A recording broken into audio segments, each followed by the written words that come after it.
All right. Can we move Charlene to the room too? Sorry. So Robbie and I have been trying, and she has to accept it. Yeah, she's in there. Okay, we got everyone situated. Okay, well, good evening, everyone. This is the North Wasco County School District 21 Budget Committee meeting. First one is for fiscal year 2023 and school year 2022-2023. With that, I will call this meeting to order. And to start off, we will start with the reciting of the Pledge of Allegiance. So if everyone can stand and please unmute yourself so we can say the Pledge of Allegiance together. All right, I pledge allegiance to the flag of the United States of America and to the republic for which it stands, one nation, under God and indivisible, with liberty and justice for all. All right, thank you, everyone. Next, we'll have the reading of the district mission and vision statement. Director Jones, would you do us a pleasure today, please? Mission statement: graduating all students to be college and career ready, challenging, inspiring, and empowering them to be healthy and productive citizens. Vision statement: North Wasco is a premier school district. We provide students a rigorous and relevant education, with schools performing academically in the top 5% of the nation. Our students are inspired by a talented, innovative, and highly effective staff that values continuous professional growth. Our district graduates citizens who are ethical and motivated to achieve their limitless potential. North Wasco is fully embraced by the community, reflecting its health and well-being. All right, thank you for reading that. The next item on the agenda is public comments. And just confirming with Ms. Flath, we have not received any for this meeting. There was no public comment. Yes. Okay, thank you. And just as a reminder, you guys are able, community members, parents and whatnot are able to submit information is on the website, and those can go directly to Ms. Flath at her email address, which is flathk@nwasco.k12.ors.us. And then we will be able to read those aloud during the meetings. Next on our agenda for tonight is the election of the Budget Committee Chair and Vice Chair. We'll start off with the Budget Committee Chair. Is there anyone interested in chairing this year's Budget Committee? And that would involve facilitating the remainder of the meetings as well as the remainder of this meeting today. But anyone, or would anyone like to nominate someone from the group? Director Jones? I'd like to nominate Jared Sawyer for the chair. All right, Mr. Sawyer, would you accept that nomination? I am. I'm going to have to pass on that at this point in time. Okay. Any other nominations or anyone else interested in chairing this year's committee?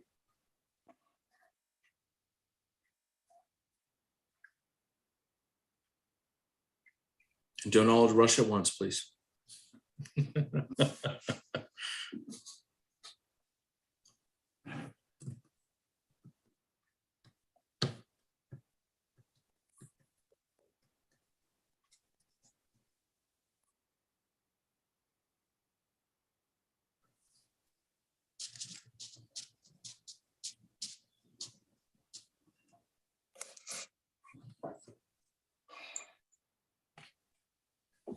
I nominate Lucille Begay. Ms. Begay, would you accept Mr. Nelson's or Director Nelson's nomination? It's okay if you want to pass. I'm sorry. I would really love to. Is there a training to this? I would have to decline. I'm sorry.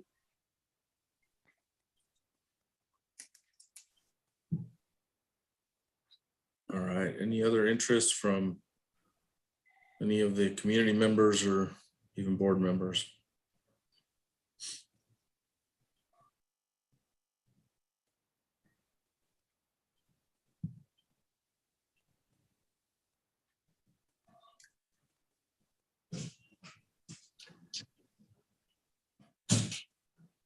Well, I know one very experienced person. I'll nominate Molly Rogers.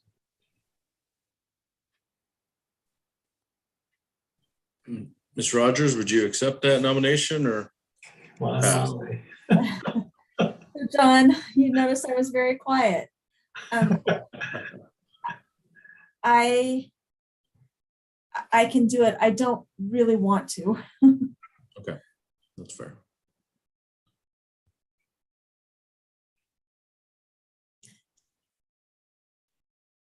Jose, I know that we've always tried to have community members be the chairs, and I can super appreciate that. But I actually think in this environment, you guys are very used to working with each other in the virtual platform. And so I'm actually going to nominate David Jones as a board member because you guys are very comfortable with this. And as a community member, I'm not as comfortable. So I would nominate David Jones to be the chair of the budget committee this year. Okay, thank you for that, Molly. Director Jones, would you accept that? If we can't get a community member, then yes. Okay. And remember, we still have the vice chair option too. All right, any other nominations? If not, I'll just quickly do a count to have Director Jones be the chair of the budget committee. So either use your reaction function or raise a quick hand on the screen. All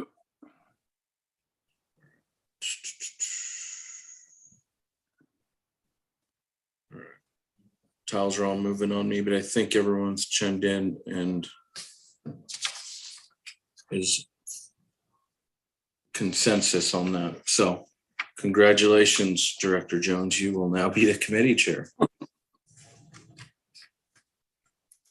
All right. So with that, I will hand over the meeting to you after we'll do vice chair. Director Richardson, did you have a question? I was just going to nominate vice chair, but do you pass the torch first? Yep. Chair Jones, may I nominate Ms. Begay for vice chair? This is a wonderful opportunity to learn the rules of the road, and Robert's rules are not so hard. So I think you will be a fabulous chair next time, and I would support your nomination. I accept. Thank you, Judy. Okay, so it sounds like we have vice chair being Ms. Begay. Thank you.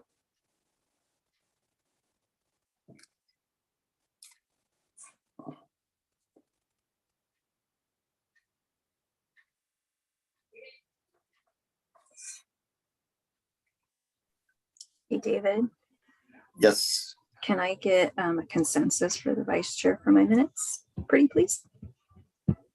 Take a vote for the vice chair being Lucille Begay.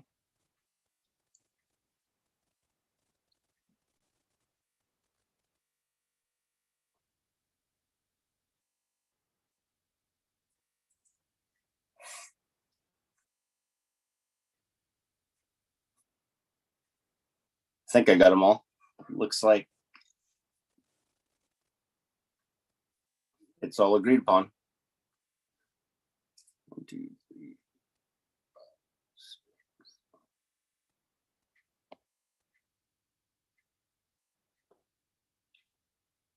So Ms. Begay will be the vice chair.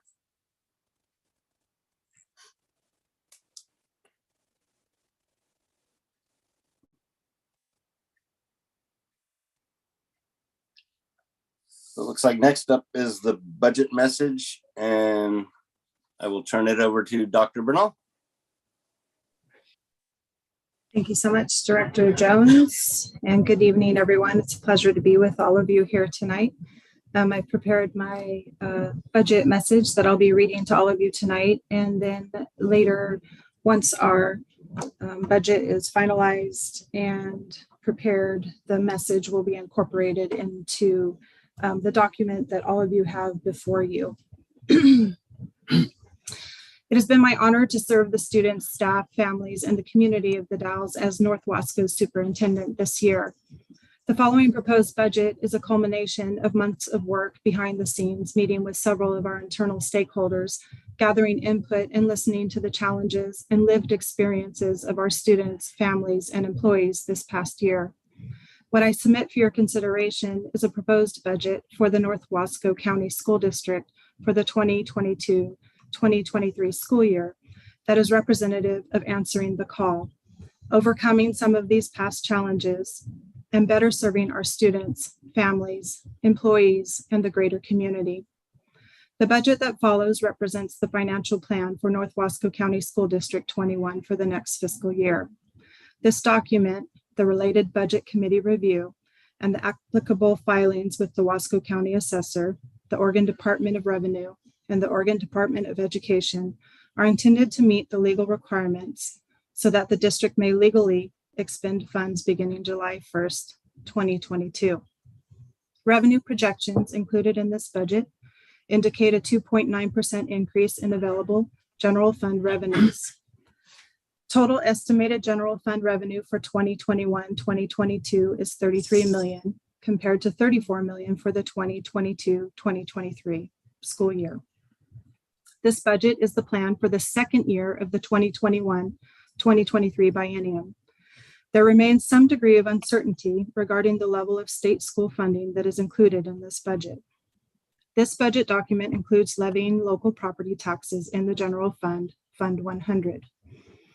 As one of the legal requirements of a budget committee, you will be asked to approve a permanent tax rate levy of $5.2399 per $1,000 of assessed valuation for the general fund. This financial plan is driven by our district mission, graduating all students to be college and career ready, challenging, inspiring, and empowering them to be healthy and productive citizens. It is also guided by our district goals, which were developed at our October 2021 board leadership retreat. Number 1, facilities, beginning a bond discussion and preparations for a bond measure in the year 2023. Number 2, strategic planning, hiring an outside facilitator to engage our internal and external stakeholders in creating a strategic plan for the next 5 years for North Wasco County School District 21. And number 3, equity, developing a board advisory committee once the state guidance from recently passed legislation has been issued and continuing the district's commitment to equity work. The major highlights for the district budget include the following items. Number 1, this budget includes general fund revenues from the state that are expected to increase by approximately $1 million. This is attributed to the slight projected incline in enrollment and a slight increase in funding per pupil. Number 2, this budget includes federal coronavirus relief funds, which can be used to mitigate any circumstances related to the pandemic. Due to the decreased enrollment, the district will need to use approximately $1.6 million to mitigate the shortfall of general fund revenue and maintain current staffing levels. The total federal funds received for ESSER 2 is $2.9 million, and for ESSER 3 is $6.9 million. The funds are allowed to be expended through September 2023 and September 2024. Number 3, this budget includes risk management and liability insurance costs, which are expected to increase 12% due to increased high-cost claims across the state. Number 4, this budget includes additional summer school enrichment, childcare, and education funds provided by the state totaling $461,000, which need to be expended by September 30, 2022. Number 5, this budget includes the replacement of the English language arts curriculum for grades K-12, which will roll over into the fiscal year 2023 and is estimated to cost over $700,000. This replacement is required by the state.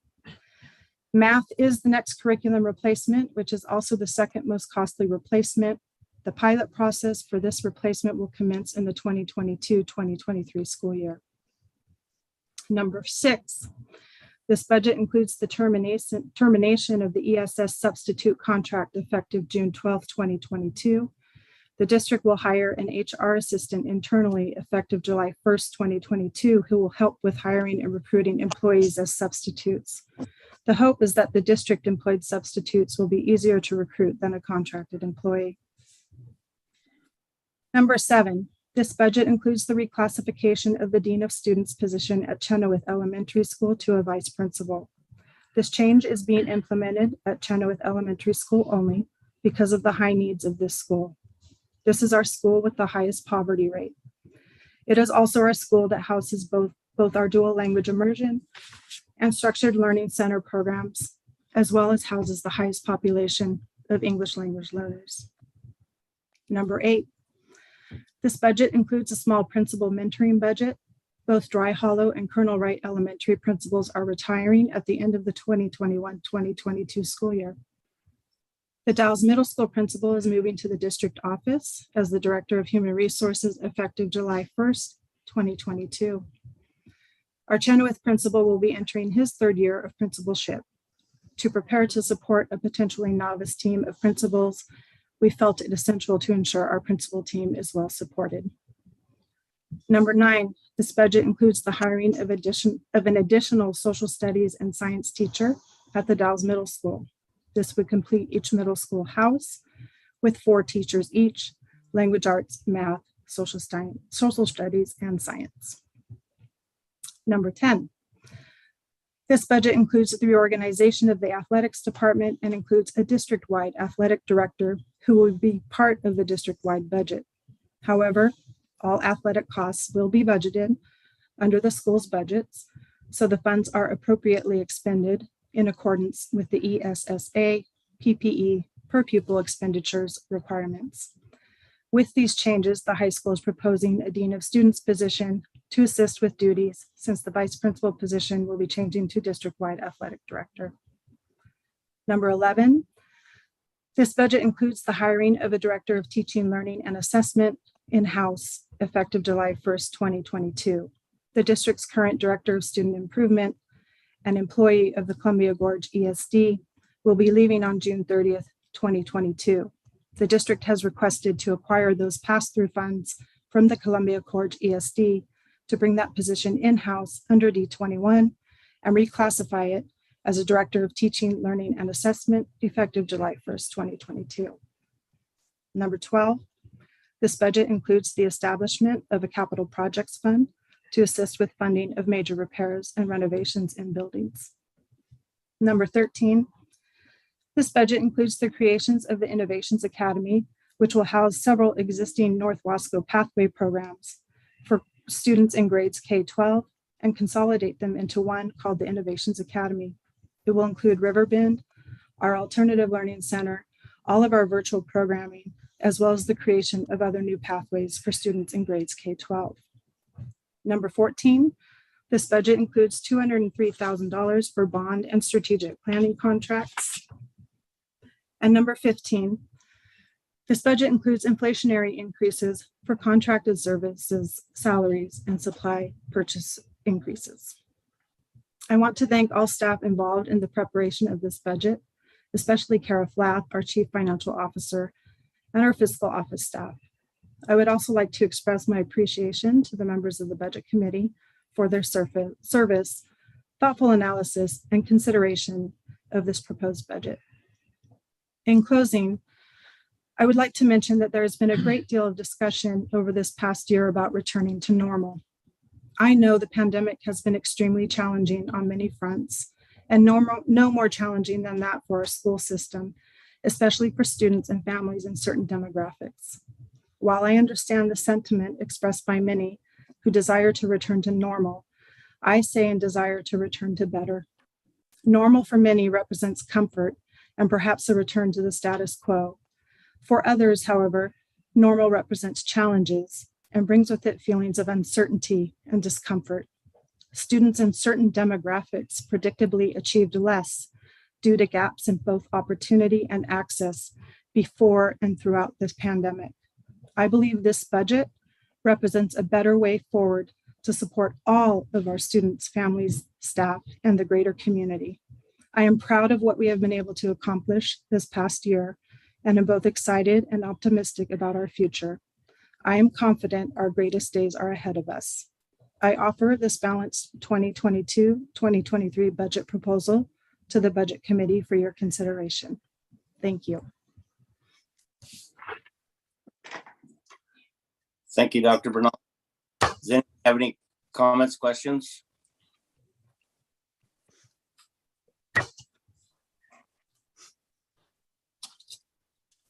Mr. Chairman, John? hey, I tried to send a note in the Q&A and it's not enabled, but do we have a copy of that budget message somewhere? I looked in my email and I didn't see it. It wasn't part of the 50-page budget document. No, it'll be incorporated into the final budget document, but I'm happy to send it out to the Budget Committee separately. Please do. It had a lot of details I think this committee should review. Absolutely, I will send that out. Any other questions? Thank you, John.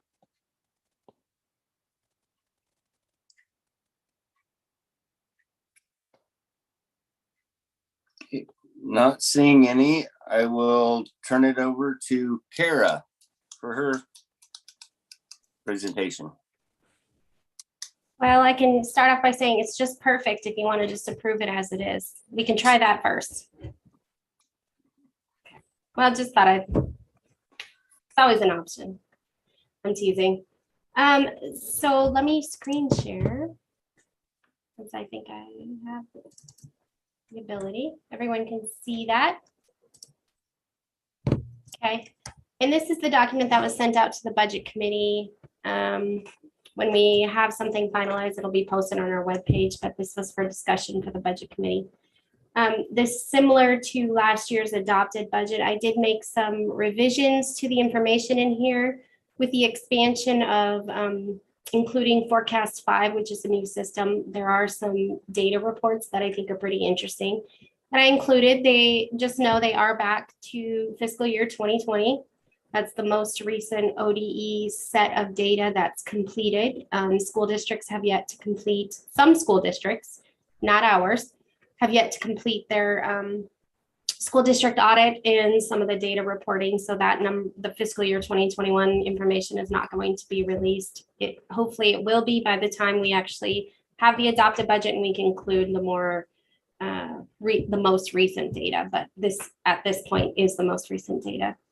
So thank you to all the Budget Committee members and the school board for attending. And I think people know, but we have Jody Ketchum, who's our EA union president. And I think Charlene Bonham is the ESP co-president with Sylvia, who I don't see on here today, but they're not voting members, but here to provide questions, feedback, any comments, thoughts, they're welcome to participate. There's the adopted budget process for anyone that is new to it. Some are seasoned and some of you are new faces or names. Here's a budgeted breakdown of what we're proposing. I gave you an idea of what the fiscal year 21 actual, fiscal year 22 budget. It looks substantially higher, but know that a lot of that is because we had ESSER 2 and 3 funds that were a larger pot of that. So it's not, you'll see federal funds is really substantially high here, and that's why. So it's not that we had 20 million more dollars. We did, but we didn't. This year to date, we're looking at spending 42 million, probably plus give and take some. That's only with our current encumbrances. There are things that will fluctuate through the year. We still have a few months left. And our new requested base is 59.4 million. Of that, 37.5 million is general fund. And just to give you an idea, it's 63% of the total budget request. The 9 million does include still ESSER 3 funds. State funds includes the student investment account. It includes, their grants are listed later, so I'll go through that. The major change that just from looking at this is the inclusion of a capital projects fund, which we did open with a board resolution a couple months ago. And that will be funded through the construction excise tax. And this is an estimate. The construction excise tax is a percentage that's put on new projects or expansion of projects. So it does fluctuate from year to year. So that's an estimation just based on averages, and that will go into a capital projects fund. Previously, though, it did get deposited in the general fund. So just know it's a diversion from the general fund into the capital projects fund, which is what a lot of other school districts do to fund capital projects. So not unusual, just a change. I included probably more information than you want, but giving you a different breakdown just so you can see the revenue budgets. The silly thing is your revenue has to equal your expenditures. So they look the same and they're supposed to look the same. So just not repeating data, just know that's where the revenue source is. And as people on this committee probably know, we're funded through the ADM, the weighted ADM. And just to give you a snapshot of what the historical data looks like. And when we talk about, declining enrollment, this ADMR is from an October date that it's run. It's not actually an average of everything, but you can see the changes in enrollment, which is a huge driver of where our budget numbers come from. So back to 2015, 2016, we were at over 3,000, almost 3,030 students. This year so far, we're at 2021 is 2,760. So we're budgeting, I need to update my title, but we're budgeting 23 at 2,840. And that will get reconciled later in the state school fund. It's an estimation. What ends up happening is the state has, they had like $9.2 billion. They split it between the 2 years in the biennium. They take what school districts collect in local property taxes, add that to the total, figure out what the whole actual ADM was for the state, and then they allocate that out per each of those weighted, and it goes in the weighted totals. So it's not as cut and dry as you'd like to see, and it's going to take 2 years for this to actually reconcile. It's kind of a lengthy process, but the weighted part comes in when you get credit for English second language learners. Pregnant and parenting students doesn't look like we've had any students that qualify for that. IEP students, this is the 11% cap, and then we do get a partial payment for IEPs over 11%. The student poverty data actually comes from a statewide number and report. It's not from free and reduced meals or anything like that that we collect. It's a statewide number per each school district area. Neglected and foster care numbers, that comes from Department of Public Health and Human Services. However, it's called in Oregon, I may be saying. The remote elementary, we receive credit for that only for Mosier Community School. They're considered a remote school, so that's really a pass-through for us. We don't qualify for small high school, and a postgraduate was discontinued, I think some years ago, but I leave it on there because there was a negative weight back then. But that's just kind of a quick one. And right now, the approximate value is like 9,700 and some change for each weighted ADM. So they take that number, which is calculated, times the 3,553, and that's what the state's saying we're expected to get from the state school fund.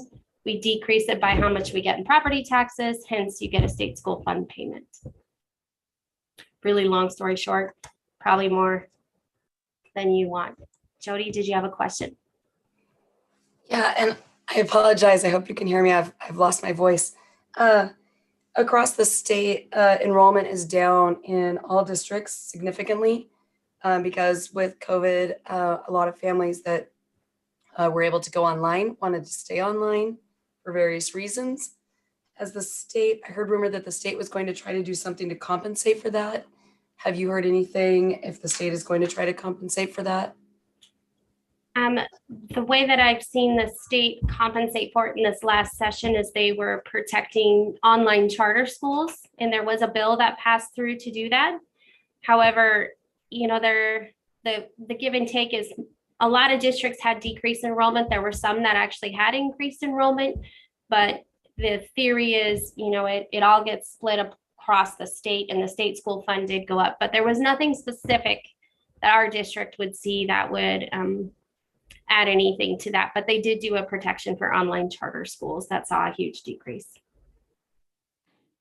That help? Okay. Jared, you had a question?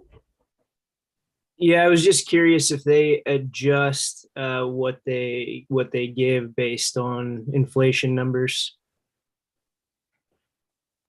And what they do is because they budget by biennium really in the state school fund, unless they make a bump in it in the special sessions, they inflate it at the beginning of that biennium. So they had done, I think it ended up in like 9.2 billion, but we wanted 9.4.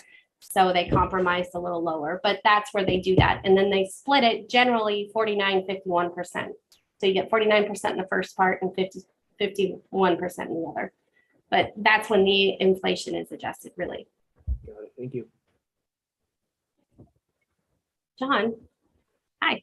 Yeah, maybe you talked about it, but what's your methodology for determining or projecting your ADM? I know the trend line for the ADM is down, but you were projecting at 2840 for the next budget. Does that filter through the rest of the budget estimations? So why'd you bump it up where the trend line's down? Yeah, and when I look at, that's a great question. When I look at historically what the previous CFO had done, it kind of stays in line with that estimation. There is opportunities like next year, if we see the numbers are coming down substantially lower, we can readjust it and get a lesser state school fund. Either way, since I've been in, I keep saying in Oregon, but since I've been here, it seems pretty common for school districts to go with a higher number. So I was cautioned that if you go too low, you're going to be substantially lower and then be short funded. So you go a little bit higher and then everybody else goes a little bit higher, but then they collect a little more in local revenue and it semi washes out. What I will say, just looking at patterns, the district ends up paying, and it sounds like a lot, but when we're talking 23, 24 million, about 700,000 to 800,000 a year back because of that adjustment. So we account for that as well.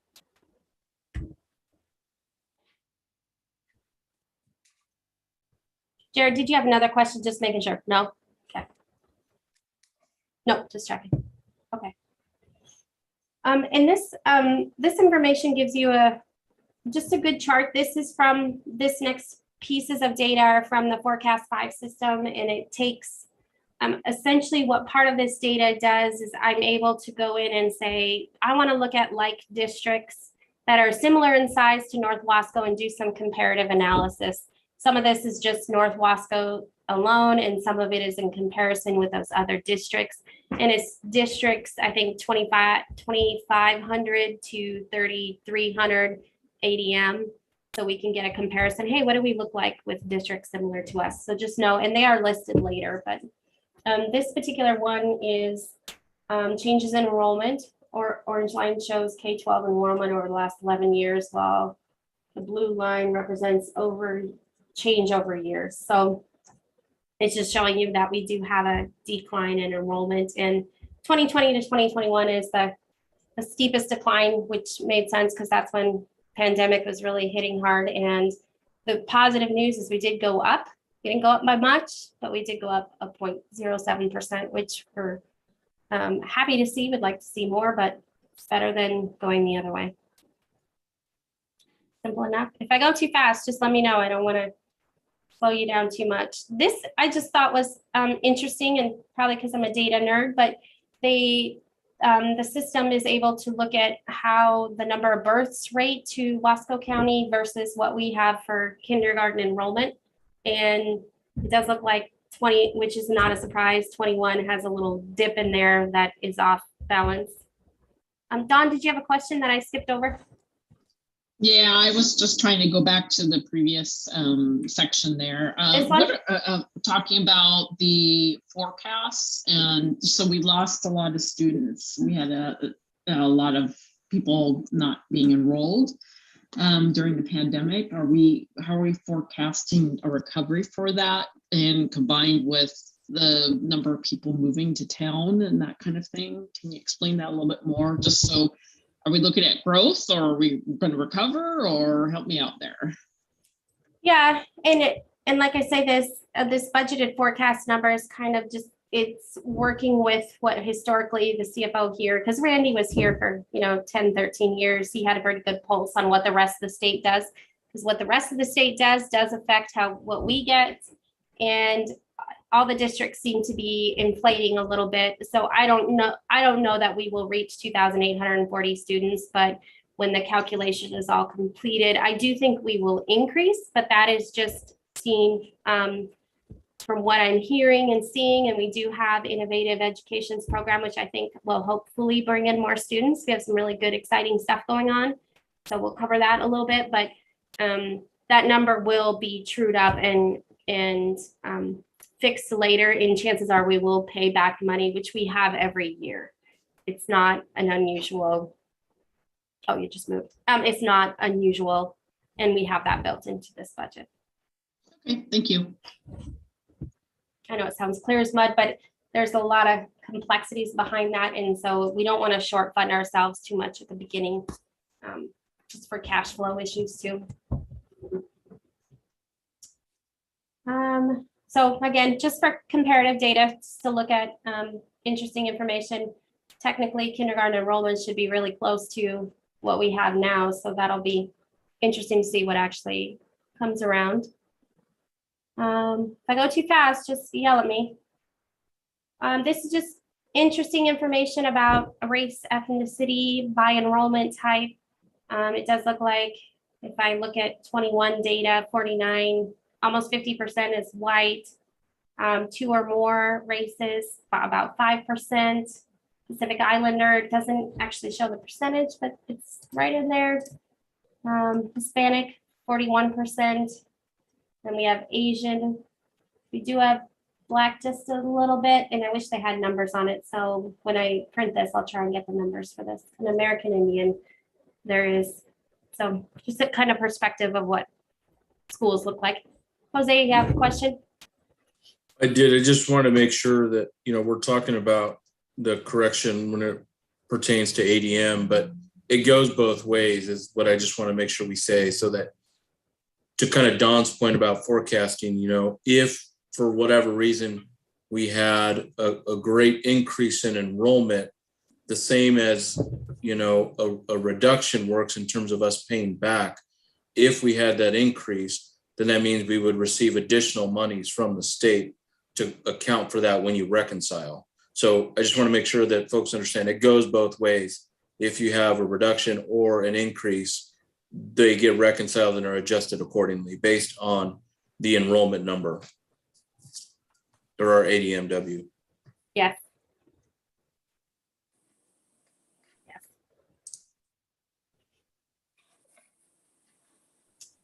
I thought this was just a really good perspective of where some of the,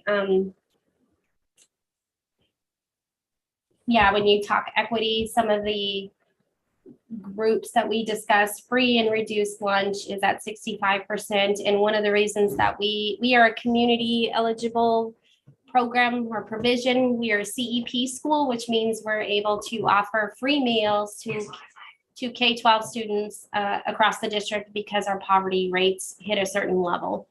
And that's good because we get to do that for students and have free meals. That's bad because that means we hit that poverty level point too. So underserved racial ethnic groups, and these terms are in terms of what Forecast 5 and ODE have labeled these. Yes, Lucille. Yes, Kara, I just had a question. I was just kind of looking at that, how you have that as American Indian. I'm wondering if it's something that can be changed to more of Native American. Okay. And the only reason I say that's because with Indigenous population, I see that Native American is just kind of more suitable, but I'm just questioning that. Okay, that's a good point. And this really does roll over from how ODE, the Oregon Department of Education, has their labels. In good or bad, they have those labels because that's what the federal government has said. But it doesn't mean when we publish these that we can't adjust those titles, because I'm more than happy to do that. Yeah, noted. Thank you. And then English language learners, this 2014 in special ed, they kind of printed funny, so I typed over them. And I think the interesting point is the English language learners did drastically go up in 2019. And then this strange little dot, I don't know what, 2020, I'm going to guess we didn't have to report the data. So that's where the gap is, just kind of different. Did you have another question, Lucille? I just want to make sure I'm not. No, you're fine if you don't. Okay. No, I don't. Sorry. I just don't know how to remove it. I just want to make sure I'm not ignoring you. So that's just for context, the makeup of the district, just information. This didn't print out as well, but this particular one, this is what we're calling the peer summary. So when I do comparative data with other districts, these are the ones that have this district enrollment that fit within that parameters. So hopefully you can see them better on your copy.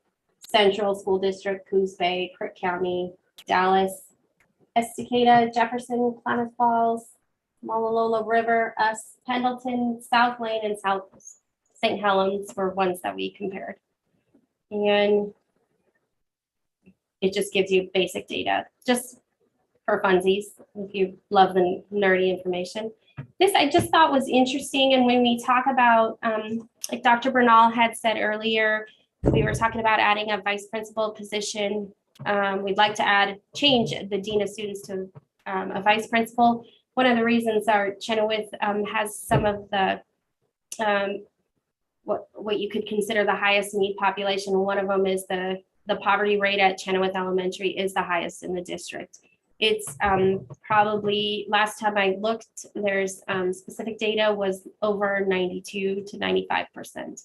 And so when you look at it in this context, they really do hit the highest level there. So Kara, and looking at this chart, I don't understand the placement of the blue dots. That is, so here's, as in contrast to what's happening with the bars. Yeah.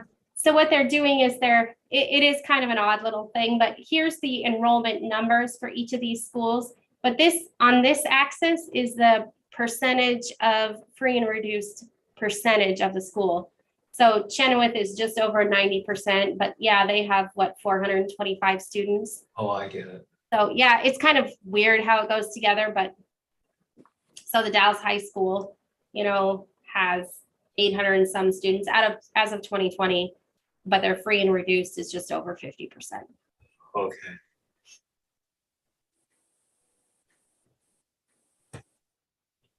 And this is just something because you all hired me from my previous life where I looked at per pupil expenditure reporting and equity analysis and all of that. And just to compare what the district looks at compared to the state, we're a little bit lower than the statewide average, which there's pros and cons, and it doesn't necessarily speak to anything specific. It's not necessarily good or bad. It has to do with economies of scale and where you spend your money and the needs you have in a district. So just for comparative data. And again, just another way to look at it. This one's revenue and one's expenditures, and they seem kind of silly, but they're similar.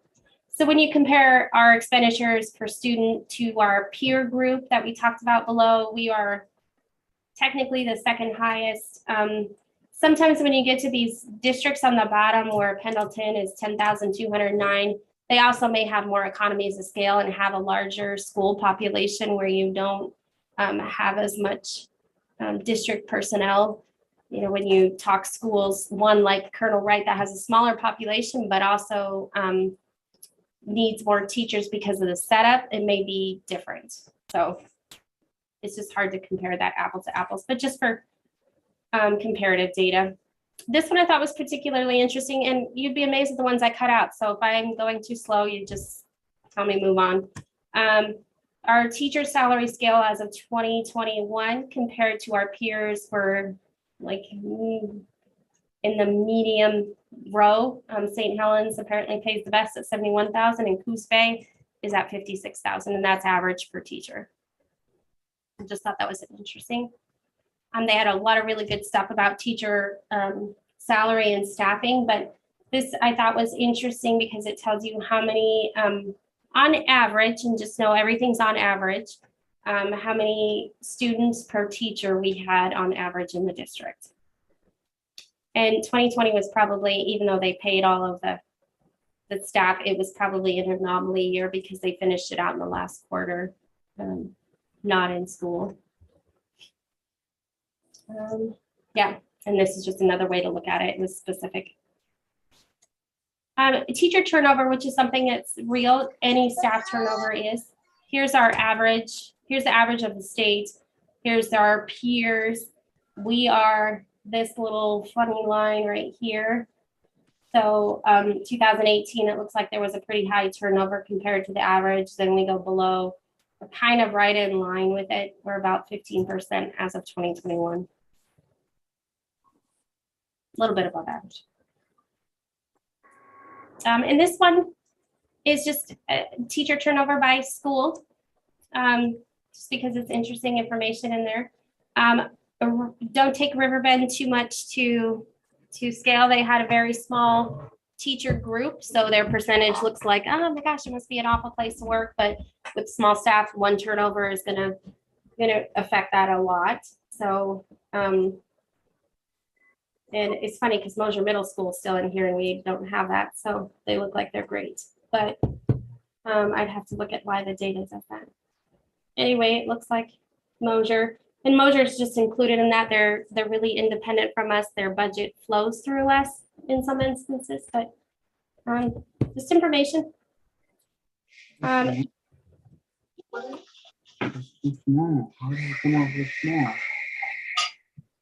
Lizzie, I think you finally have, Lizette, I think you finally have, what do you call it, audio, but you might want to mute.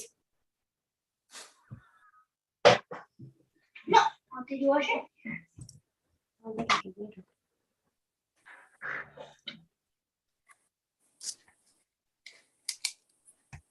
Maybe Robbie can mute her. There, thank you. Again, this just tells you where our teachers left since 2017, and some went to another position in the district. This total scale for these years includes 14 teachers, so it looks like all over the place, but it really isn't that much. But I thought it was just interesting information as we talk about teachers in the school. This is another way just to look at the way our financial story comes out. And again, this is 2020 data. Instruction is really these two sections together, and it's the way the function level goes, and that might help. I'll pause that for later, but that's the way you approve or vote on our budget and recommend it to move forward. That's a requirement. And the largest, this is not a surprise, but salaries and associated payroll costs would be benefits and FICA, Medicare, retirement that we pay is this is a major portion of what our budget is. So when we talk about later, I'm going to talk about, I'll try to make it quick, but talk about the possible funding cliff with ESSER funds. The toughest part is the more we put into salary and associated payroll, if we don't find ways to keep that revenue sustained, it's staffing that you talk about. So just keeping that in mind. And in our other districts that are peer districts that we talked about, we're actually spending more in all of these categories, which means we're just spending more on average on each per pupil. Like I say, it's not good or bad, it's just information. Okay, now we really get into the real what we're here, which is the state school fund. This is just kind of a neat one-stop shopping report. Gives you this is what we're projecting to get from the actual state school fund. It includes those local revenues right here. So if you look at a state school fund, oh, Jose, sorry, jumping right over. Question, did I pass it? You did on the page 23 on the expenditure. Oh, yes. Roughly, what is the percentage of salaries and associated payroll costs? Like in numbers? Yeah, like how much of a percentage does that represent from our? Oh, it's easily 65%. Okay.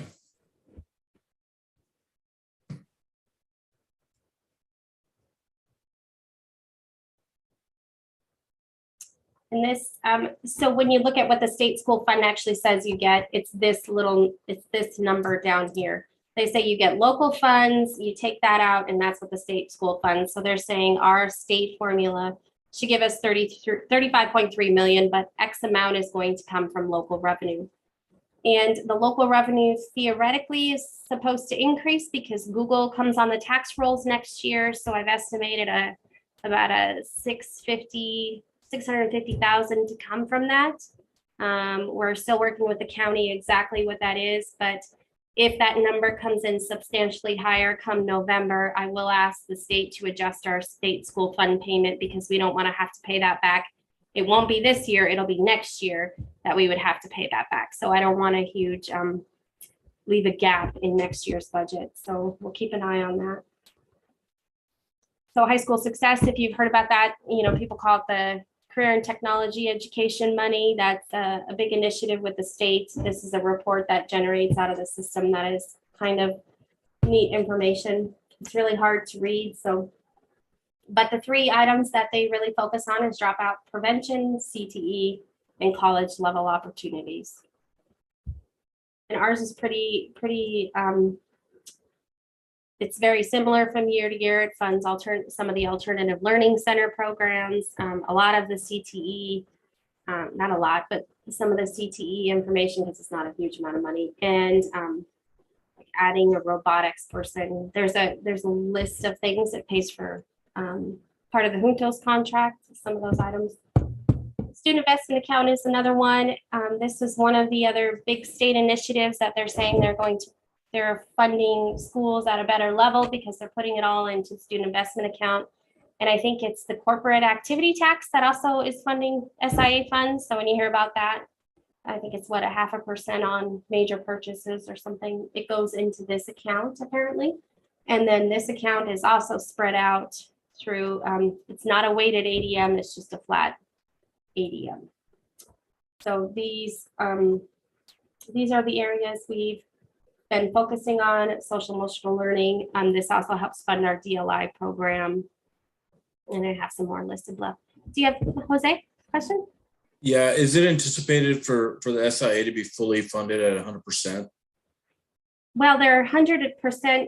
When I started here in 2021, the district had projected getting, I think, 2.8 million, and that was fully funded at that point. So this is just the new funding. It's slow. It went up from like 2.3 something last year to 2.4 is what it's estimated this year. So it slowly went up. So I don't know what they're considering fully funded at this point, but it goes up just a little bit. Okay. And it'll be interesting to see, yeah, the next budget cycle is going to come, what they're going to fund that at. Yeah. Okay. So this is the particular way you would, the board, well, you guys would recommend to the board and the board will approve it. When I say function, these are the function levels. This is how per administrative rules, the school districts are supposed to budget. So I just included one-stop shopping for you so you can see anything particular, but there's more detail. So I tried to give you more.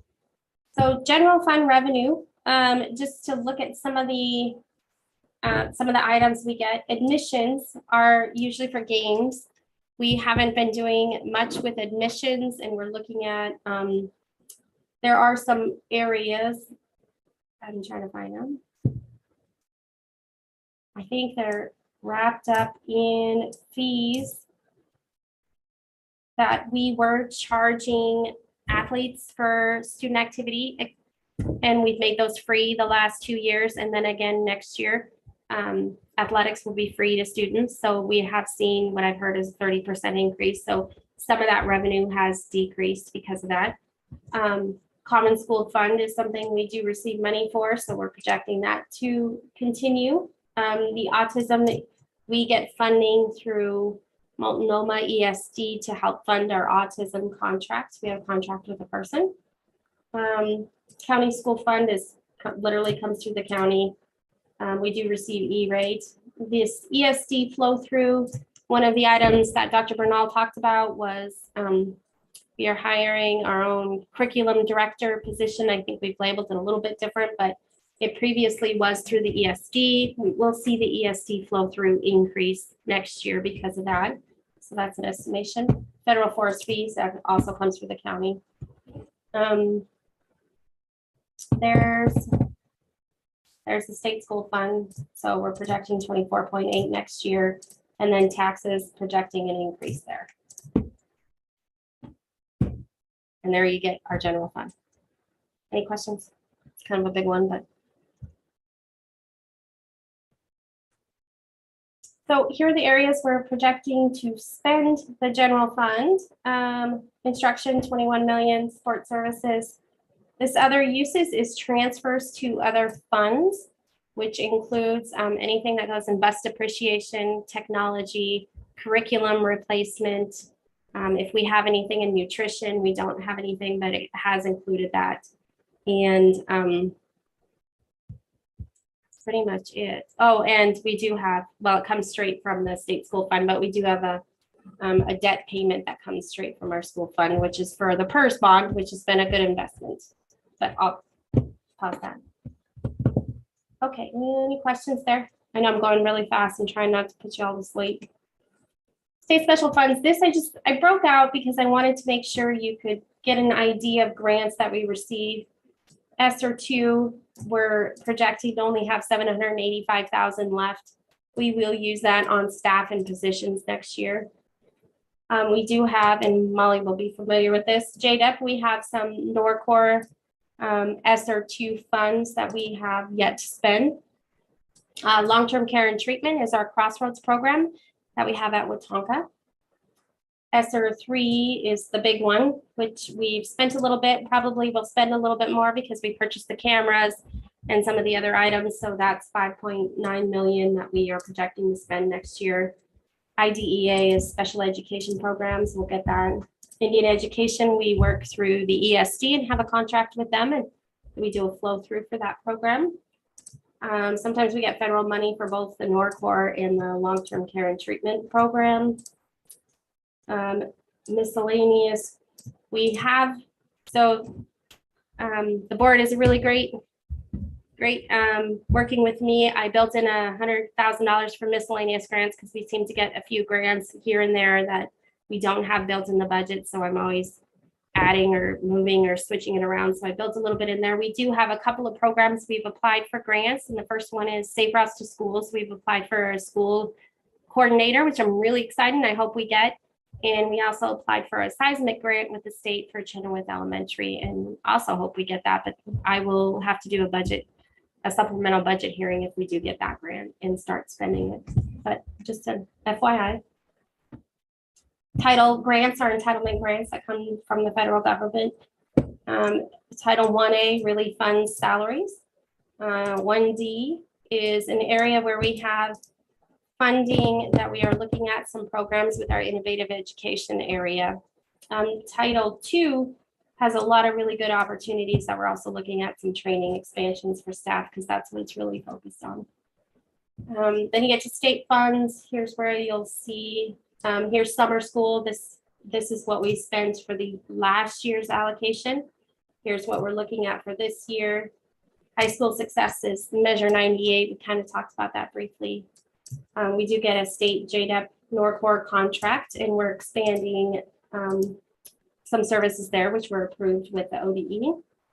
The K-8 summer program is again summer school. We do long-term care and treatment again. We do budget for the outdoor school program. We haven't done it since I've been here just because of staffing shortage issues and there's a lot that's been going on. We probably won't have it again this summer, but hopefully by next year we can add that back in. Riverbend, when they were a charter school, did get money, but they won't in the future. There's our seismic grant, which we are just about to finish out this next week. Student investment account. We did get a TAP grant for seismic evaluation that may all be spent this year, but it probably won't. We also have some for radon that we're still finishing up. And the youth transition program is a money that comes from the state.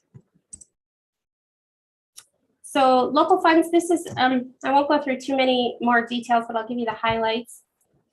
This 230 fund is growing this year and compared to past years. We had Grow Your Own Teacher funding that came in from various different places that may continue with some revenue that we already received.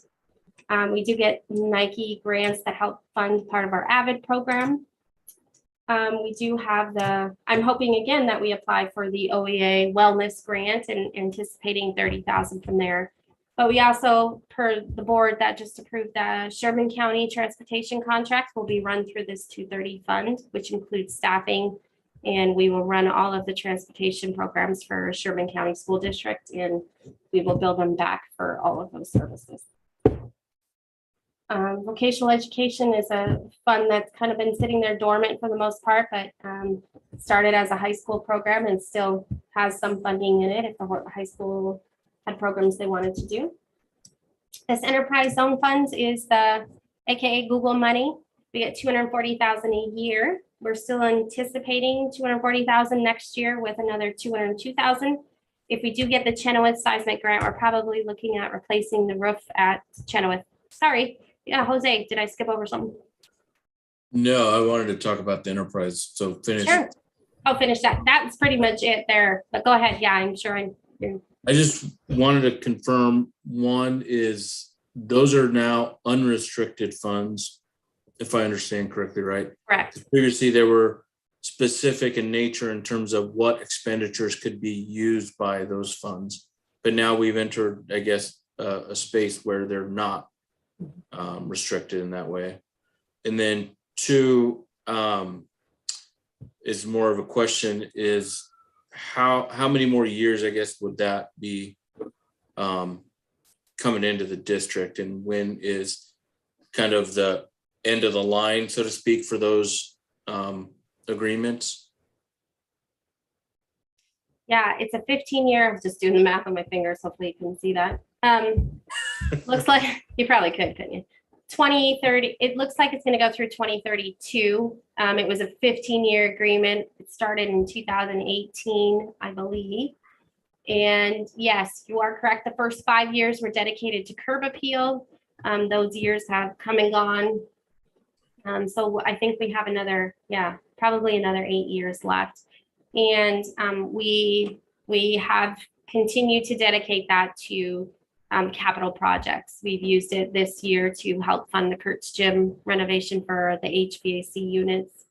And again, expect to have about a $200,000 balance that rolls into next year. Okay. And this was only for the first facility, and is there any enterprise zone funds or monies from the Taylor Lake facility? Is that the next agreement? No. It's in the existing. No, so we only received an agreement for one of the projects that happened at Google. Okay.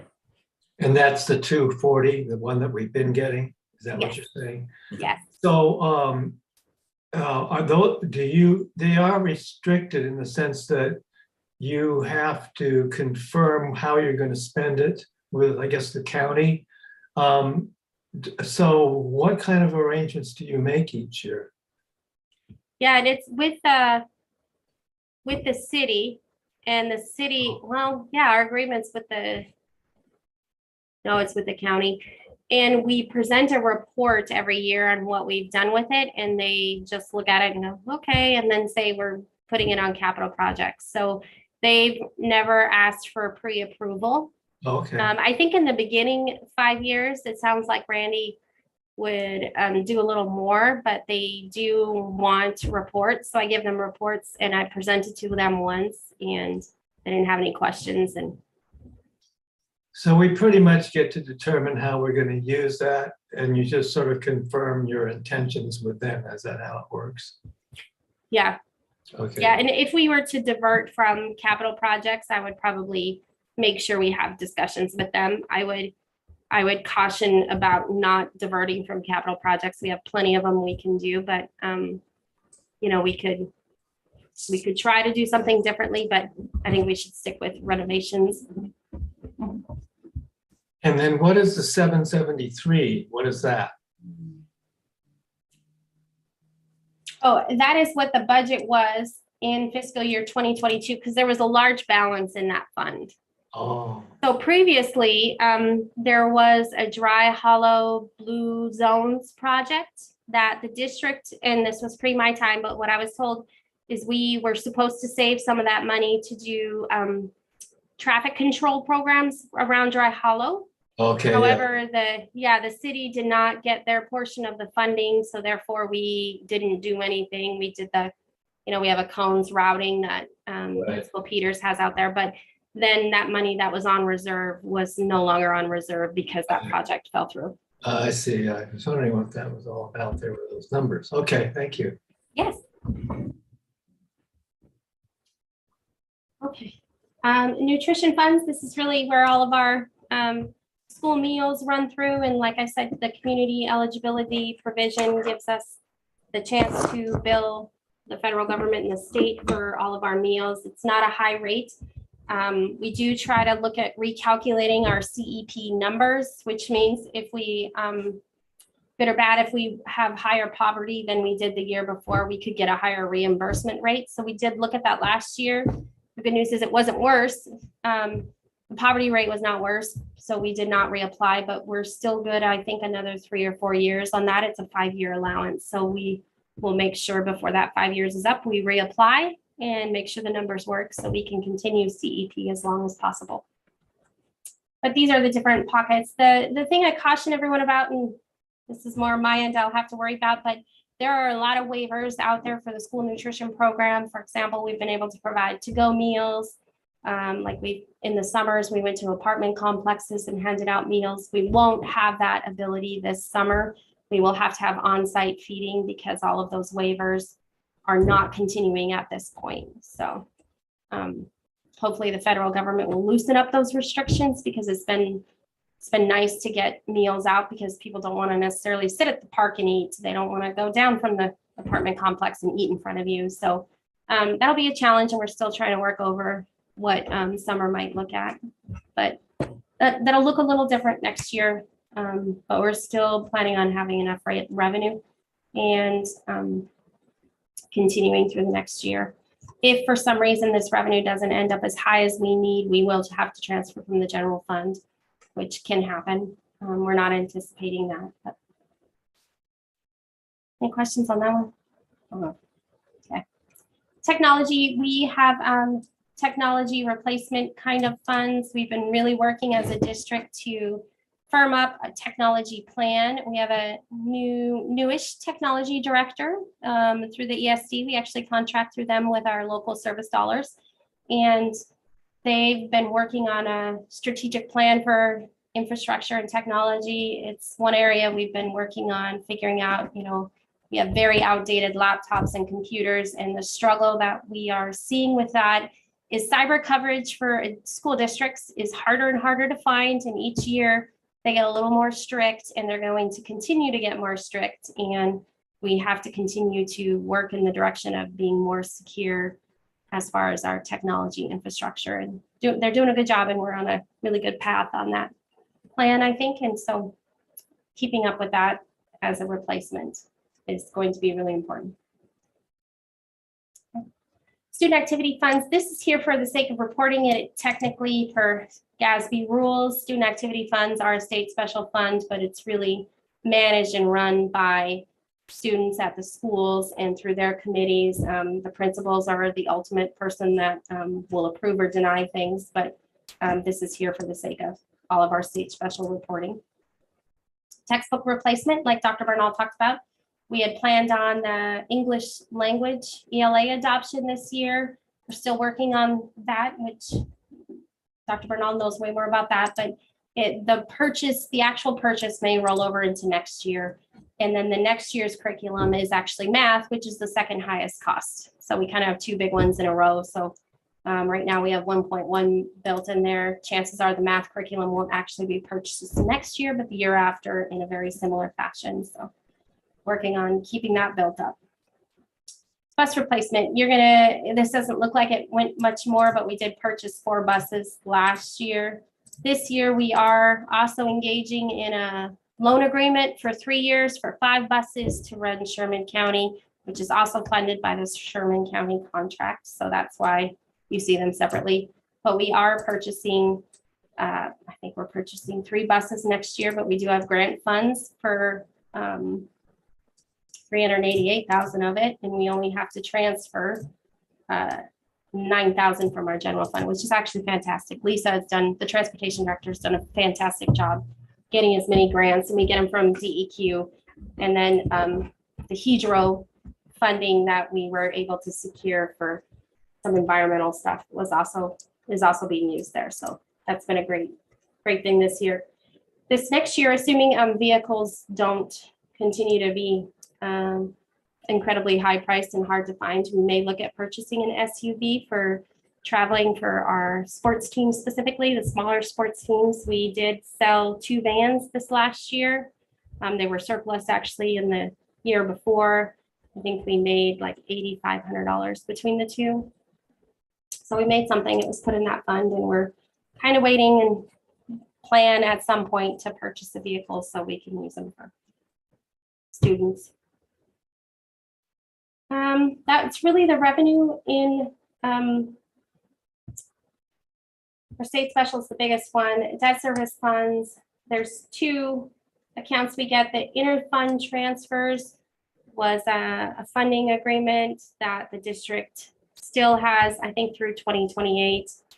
This other is for our PERS bond, which is our retirement funding, which is quite complex. Oregon's done a great job of being one of the most complex retirement states in the nation. So that's really nice. Thank you for that. And the district, aka Randy, was astute enough a few years ago to do a PERS bond, and it's actually been beneficial because it is decreasing our PERS liability, and that continues to grow and creep. So have to keep trying to tackle that piece. Again, here's capital projects fund. It's new. I'm estimating the CET is majority of it. We are looking at our fee structure, facility use, and rentals. So hopefully we can have some funding in there to put towards some of our facility repairs. And then I'm just giving you a list of our positions that are budgeted just by a snapshot. 418. It's going to be, last year I think was 394. It's a little bit higher because some we have added through the year. For example, virtual, the virtual academy grew quite a bit. So we added a few positions through the year that we already had funding for. Innovations programming, we've added a few, and then took on Riverbend, the former community school, now part of the district. And then we're taking on Sherman County, which is another 6 positions up to that. So that's kind of a general. I'll just go through quickly anything that's changed. I tried to add some overall notes in this. Oh, Jody, you have a question? Sorry, can you elaborate more on taking over Sherman County? So that is that's their transportation program. We put a bid on there. Do you know what I'm talking about? Okay. Sorry. Yes. Nope, yeah, it's taking on their transportation. So these are the overall budgets, and they were also, things that Dr. Bernal has already talked about. Includes inflationary rates, includes ESSER 1 and ESSER 2. The notes that everybody keeps hearing me say repeatedly is we have used about $1.5 million to fund staffing out of ESSER funds, and that's more than allowable. My only caution in the future is the more if we continue to grow some of that, then we have to depend on the state to backfill that funding when the ESSER funds are no longer available. So we are trying as a district to balance, I would say backfilling, but also spending it on one-time projects and expansion of infrastructure things like the cameras and technology and some of those things. Yes, Jose? How does this compare to last year? I seem to think like it's less than, I think, if I remember right, what we used last year. Yeah, it's really quite close because I think last year we were at like 1.7. So it's Okay. a little bit less, yes. And then last year when we talked about it, just keeping up the CSL where it is, you converted that number into what it represented into school days and also what it represented to staff. Did you do the same this year? So No, I feel but like that's more impactful when you talk about like, hey, this represents X amount of days, or this represents potentially however many staff members. Because it's sometimes hard to fully comprehend what does 1.5 million mean, right? Yep. No, and it's probably about 12 staff and days. Yeah, it's probably very similar. And, But and, I and will, maybe that's something for the next meeting. if you yeah, want. I will But, mean, calculate that and put that out there because you're right.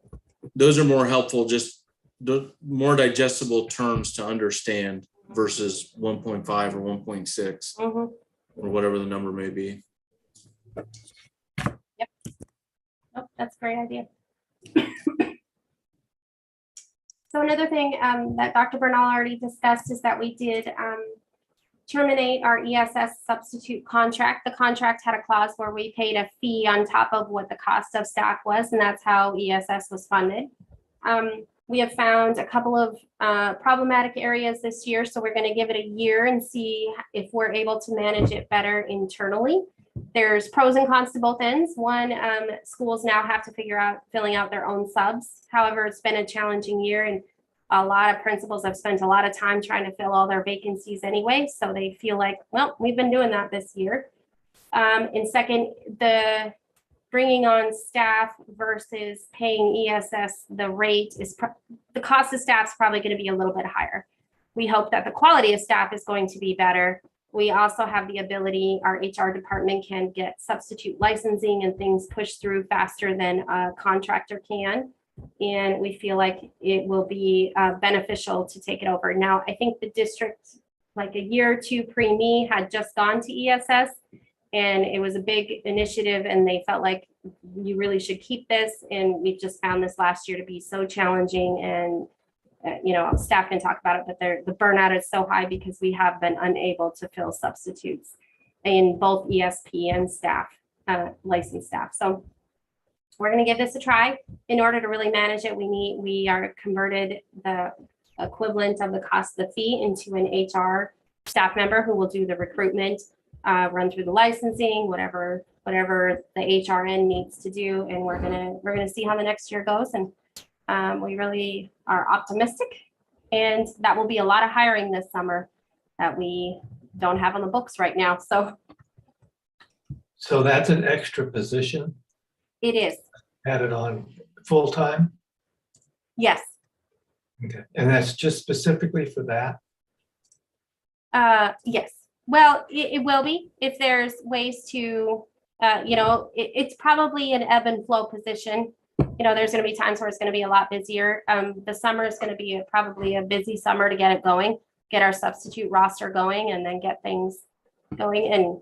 And I see AJ, who's the principal at CES, did have a note that, there was an auto calling feature that was turned off by most people because they're tired of getting calls and they don't come in anyway. So we don't think the cons of moving to hiring our own are higher than the cons of keeping the contract. Jody? Is that sorry, again, lost voice. Is that an ESP position or a licensed?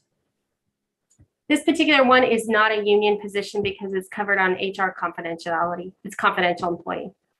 Understood. Okay. Then we get to Chenoweth. And as Dr. Bernal said, there's Chenoweth does have the structured learning center. It's the only elementary that has that. They also have the dual language immersion program. They also have the preschool dual language program that we work in coordination with the Columbia Gorge ESC. They also happen to have the highest statistics of the poverty rates, English second language learners, and they are in a transportation disadvantaged area. So that is why we are proposing to reclassify their dean of students to a vice principal. It'll be a posted position. Anybody's eligible to apply. If the current dean were not the successful candidate, we certainly have plenty of teaching positions for that particular applicant. And we feel like this is really, really good proposal to move forward. We had a lot of internal discussion of making a vice principal at one elementary and not the other two. There was a lot of strong support for this particular area. So we did have a lot of discussion. We don't take this lightly. This dean of student position is funded with SIA funds. And in return, the vice principal position is funded with SIA funds. So it'd be in replacement of the dean. So it's not two positions, it will be one. It will be paid slightly higher because of the more days and then being a vice principal administrative position. And I just want to give you just an idea of things that have been spent in this area. And just know student activity funds is going to change from school to school. So don't take that. SIA funds, majority of the SIA funds here are for the dual language immersion program.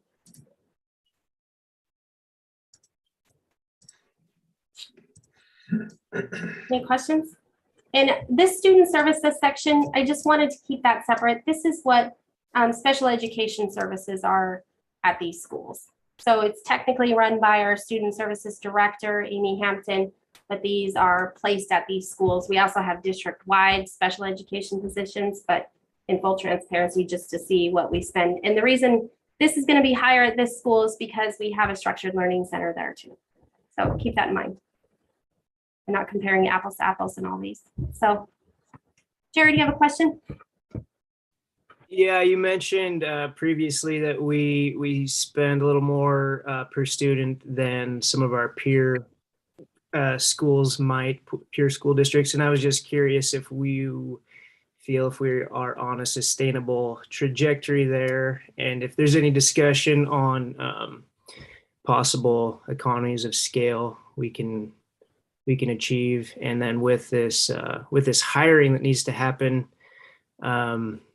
just the housing situation is looking difficult for people coming to the area. So are we addressing that somehow? Yeah, so let me start with the first one, economies of scale. Yeah, it's hard with the peer group because some of them had a lot more enrollment and some have less. But I will point out, as far as our average pay per teacher, it was a little bit higher than some of the other areas too. So that is good for us. We're still, and Hood River wasn't included in that peer group, but they still pay more. And you are absolutely right about the housing situation, and that I sit on some site planning meetings with the county, city. They do some of that. And I know they're trying to build more complexes and other items, but you're right, it's a very real issue. The only thing we can hope is that we steal from Hood River or steal from Hood River. No, that we can find applicants that are in the community or close to the community and continue to work with the city and county to try and get some of that house. The housing is, I agree. I came from out of state. Dr. Bernal came from out of state. It wasn't, yeah, it's not an easy thing. So we can't take that lightly. We also can't stop growing our programs because we also have a very complex, and Jody, Dr. Bernal, they can talk about this more, but we have a complex group of students that haven't been in school for two years. And poor Jody's a second grade teacher, and she's seeing the struggles of students who really haven't been in school every day for a whole year. And it's a wide group. So right now would be a hard time to say we should add more students to each teacher, because that's how you're going to get this economies of scale, because they don't all fit in the same box and learn. They're all at different levels. And Jody can tell you, that you have one at a kindergartner, maybe you have one at a fourth grade level, all in second grade. And So right now, this learning loss, and we need to take advantage of our federal funds. And we do have some, we brought in some additional supports, but you're right, we would do even more with additional supports if we could find staff. Not to speak for Dr. Bernal, but. Jose, did you have a question? Comment? I did, as we're getting into like each building, what I didn't see, I actually pulled out my hard copy from last year. Do you have somewhere kind of the FTE recap that we would do when you look at by FTE and look at the pluses and the minuses? Is that available? I will get that because right after I sent this out, I have FTE. I don't have it by school. Is that what you're thinking? Yeah, looking at the old one, we have it by school and it just gives a snapshot of what the variance is per line item. Yep. Yeah. No, you're right. No, maybe I'm in the minority, but like I glean a lot more from that in terms of the shifts per building, more so than I do from the dollar values.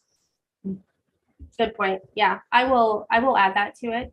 And sounds like we're gonna have another meeting anyway, so I will get that and revise it and add it. Anything else on Chenoweth? Okay. Colonel Wright, I just make a note, it's the smallest student population, but they still have very similar struggles. Their principal, as Dr. Bernal talks about, is retiring June 30th. So we built in a small mentoring stipend for a new principal. Depending on who we hire or recruit for the next role, could be more or less in the budget. But other than that, there's not any major changes to this budget.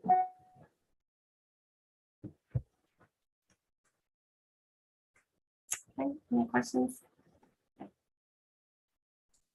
Dry Hollow again this is actually the largest elementary school in the district. And again, this principal is retiring June 30th. If there's any principals out there listening, they should apply for any of these if they're open.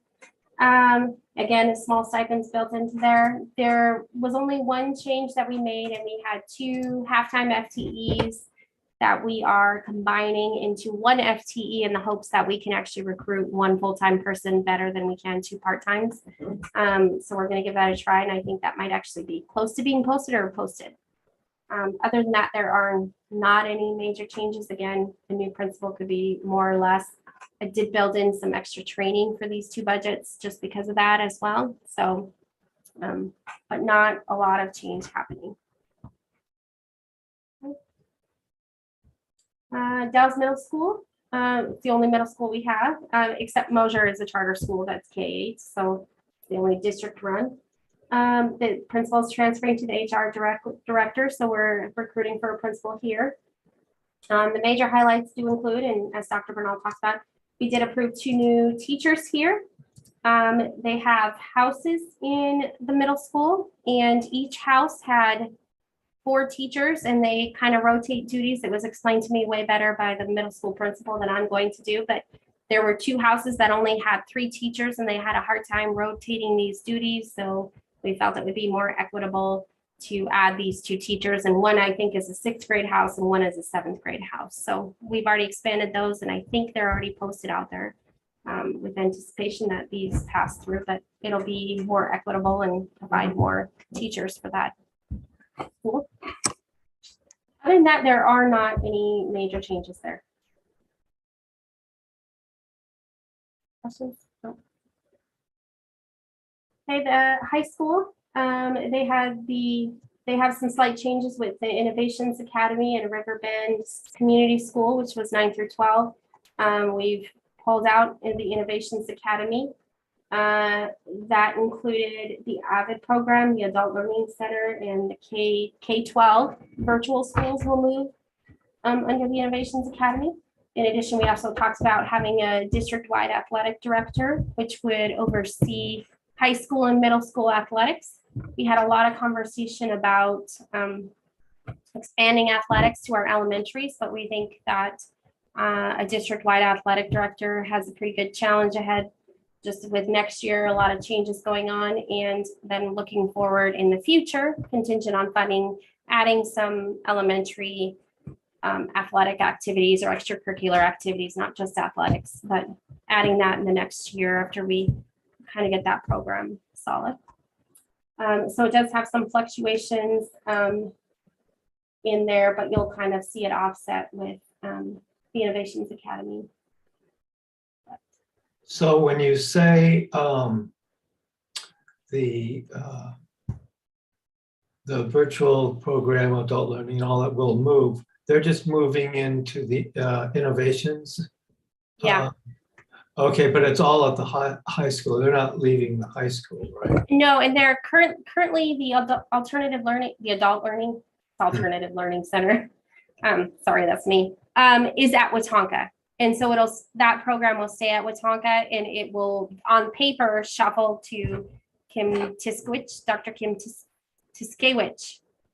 Tiskewich, did I get it? Okay, I'm getting it down. So they transfer on paper under there, but they're still high school, but yeah, if that helps. Okay.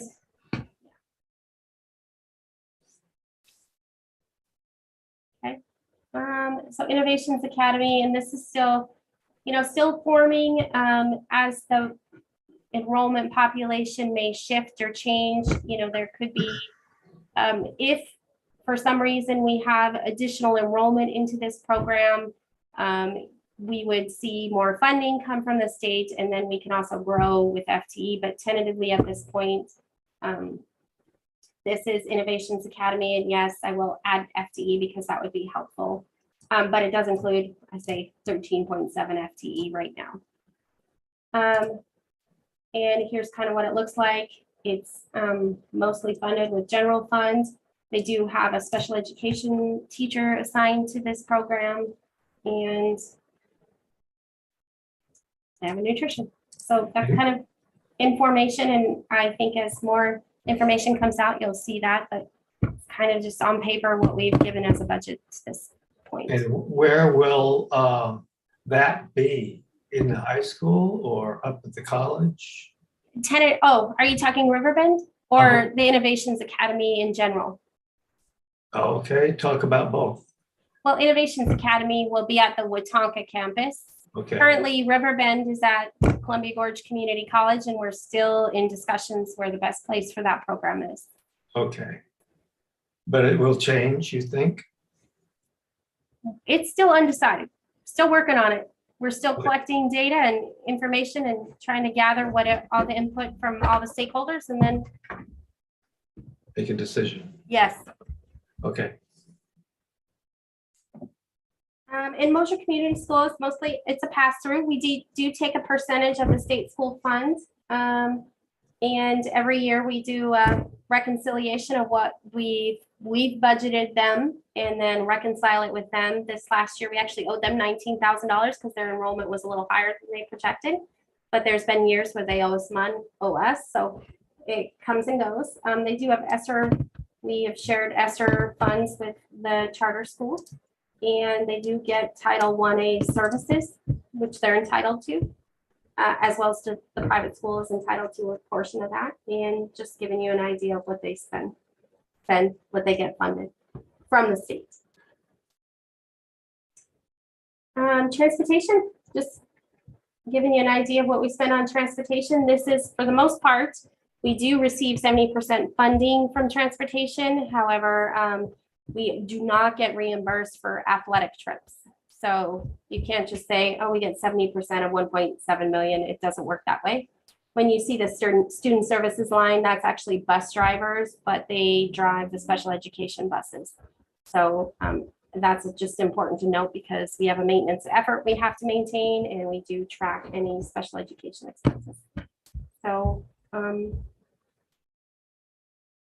yeah, Kate, summer programs, we do transportation with them. And so the local funds, that's again, the Sherman County contract, bus replacement, that also has to do with the Sherman County contract, just so we can keep that on paper. We do have facilities and maintenance. This is a district-wide portion of facilities and maintenance. We have custodians and lead custodians assigned to all of our schools. They are within the school budgets, but these are what we call our trades folks. Any of our contracts, they run through this particular number. It's staying very close to last year. This is still going to change as things come and go with expenses, and we will have some more expenses coming up. But Chenoweth Middle School, we do keep that. We only have a base amount we spent on that, and we pay for some, I think we pay for some phone services and some basic utilities. So it's very elementary there, but we do use that gym for sporting events. Not events, practices. District-wide, these are areas where you can't specifically say is for one program. It may be several areas. Some of these are still virtual school is still part of district-wide. Student services have a lot of staff that work in each school. This is where you're going to see the miscellaneous funds where I've said I built in a little bit for grants that we don't know are coming quite yet. This includes our bond costs that Dr. Bernal referenced earlier, which was $203,000. Curriculum director is going to be included in this budget. So that's where you'll find these. And it has a lot of different grants that, again, it's people that rotate, or maybe Title 2A is a lot of teacher training, and that's just done district-wide.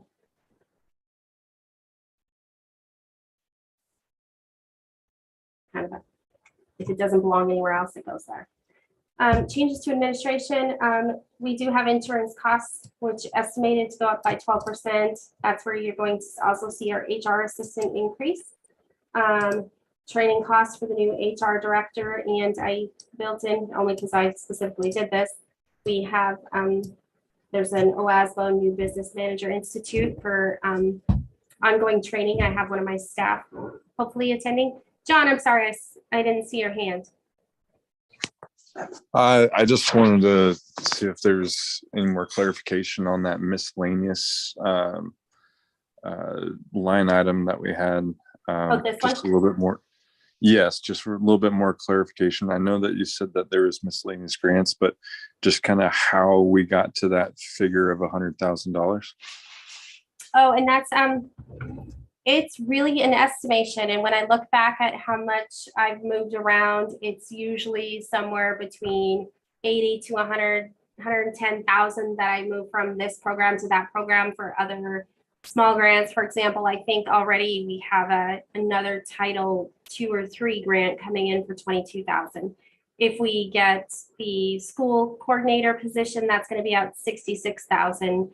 And they're just things we don't have documented yet. And it's not uncommon for school districts. I talk with a lot of my peers. They usually build some of this in so the school board doesn't have to continually make adjustments like I bring to them every month. They're welcome. That's very nice of me.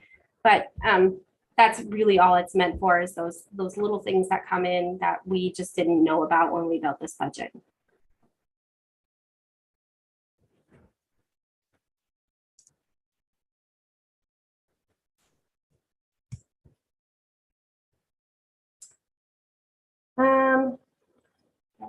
Yes, and so a few changes. If you look at this, it looks like it increases quite a bit in this year-to-date encumbered. Some of the things were the communications director last year, we had funded at a half-time FTE. It is now full-time, which has been fantastic, just from my perspective, and hopefully everyone's feeling that as well.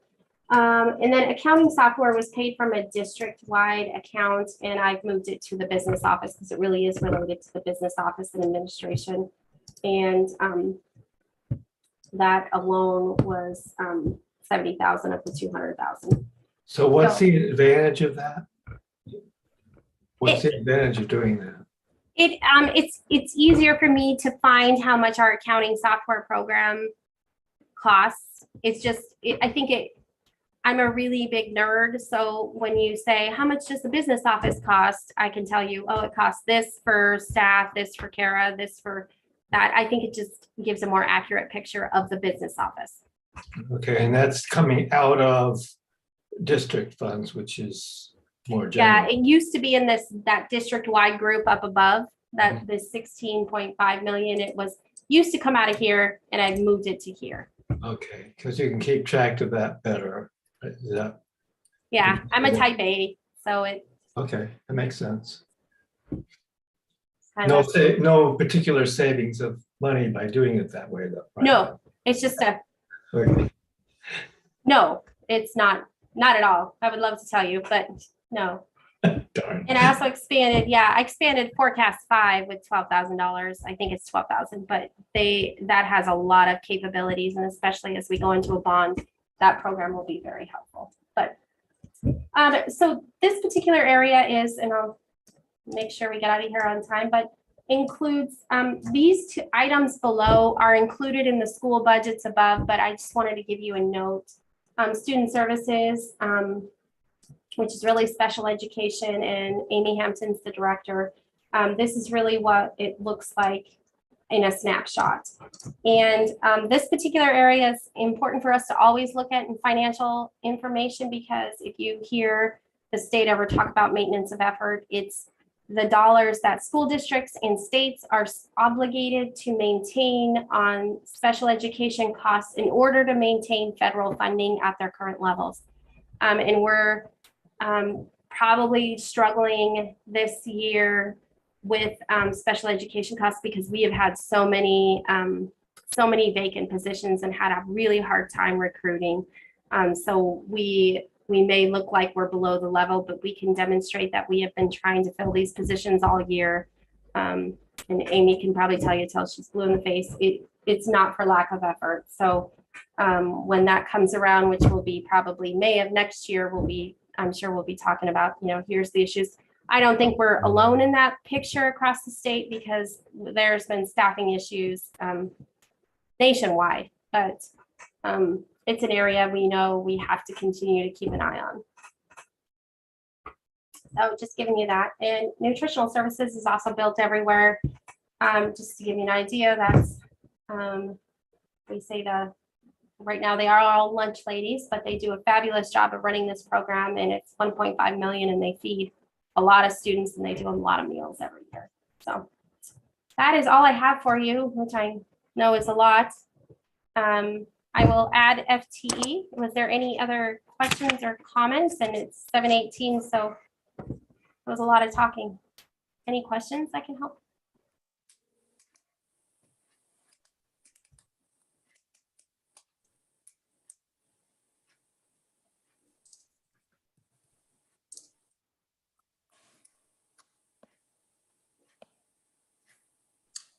Not a question necessarily, but more a comment. A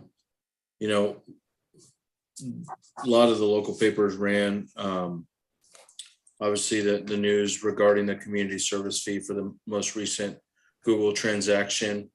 Obviously, that's not reflected in here because we are not anticipating any receipt of funds for this fiscal year.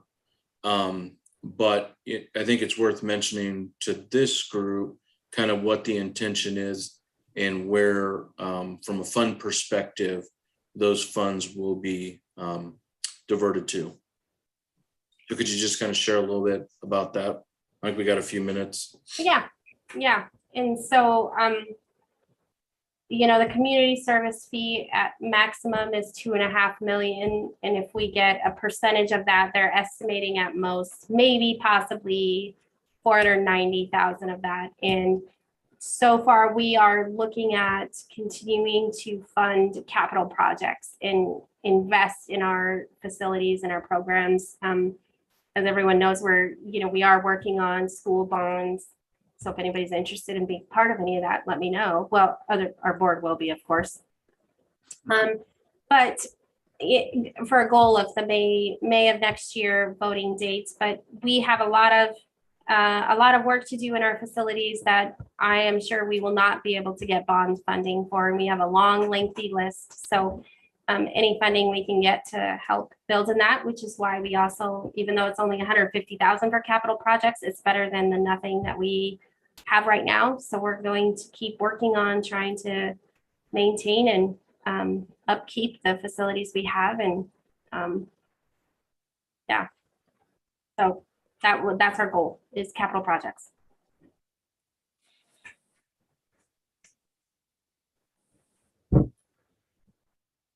Any other questions? Any other information that you would like to see next time? Aside from FTE?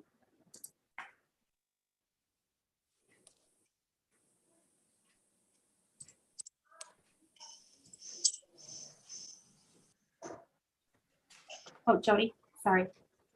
Can you, sorry, can you go back and tell me where you got the data on the teacher turnover? Yes, actually that comes out of a Forecast 5 system I keep talking about. And where that particular system runs it from is the ODE staffing data that school districts put in. And I forget when they do it, but our HR department does that. And I think it's due in December, but that's where that data comes from. Because they do all the licensing at the ODE level, they can see where teachers move to. I just want you to know Hood River did steal the most teachers from us, but we did steal a couple back. So that's the exciting part. And we're getting more back next year. Just saying. Yeah. Dawn, did you have a question, comment? Just a comment. I look like John was ahead of me though. I think John, I think I answered his question.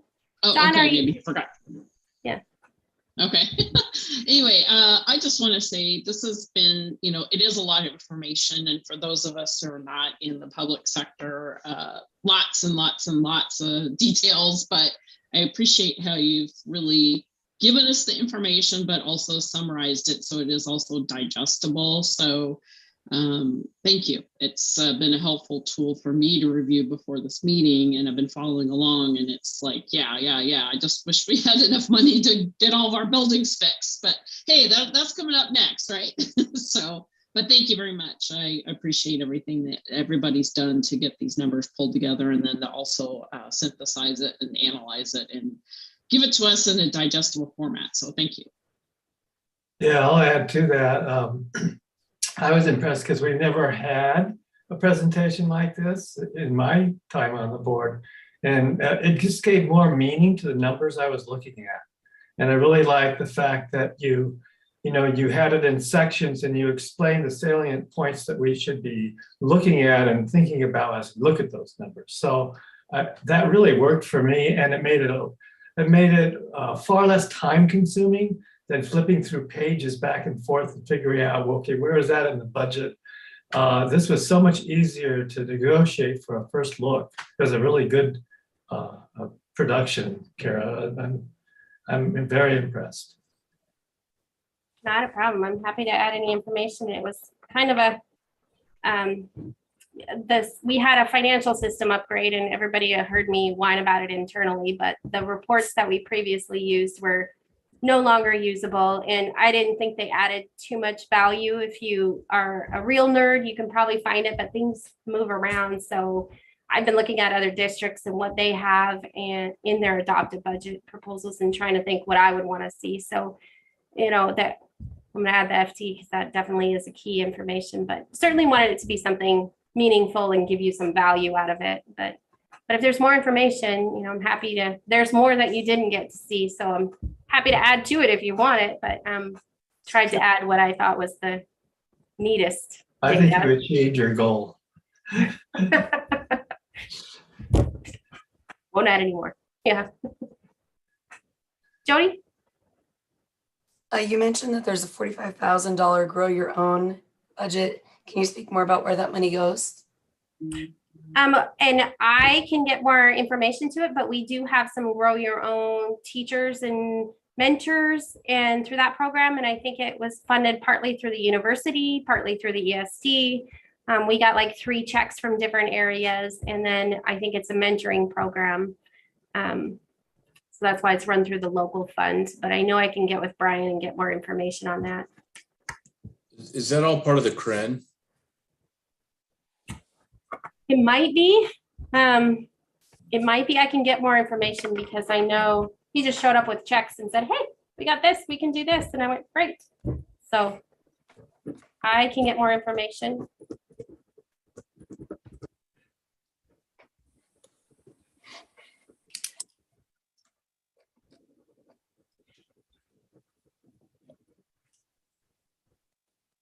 Any other questions? Oh, Jody. It's okay, Doug. Where did you say the elementary extracurricular would be funded out of? Well, we aren't building that in this year. We are looking in future years. And unless we find grants or other resources, it would have to come from the general fund. Okay. Lucille? Yeah, I just want to commend you, Kara, for all the wonderful presentation that you did. And like Mr. Nelson said about everything, being able to follow and, you know, highlight things and overlook everything. It was a lot to take in, but the way that you did it and structured it was phenomenal. So thank you for doing that. No problem. Thank you. I agree. Good job. Thank you so much. Very easy to follow and comprehend. Thank you. Thank you. Okay. I will turn it back over to the chair, Mr. Jones. Thanks, Kara. And again, like always, great information and a lot of it. Last chance for anyone that's got questions or comments.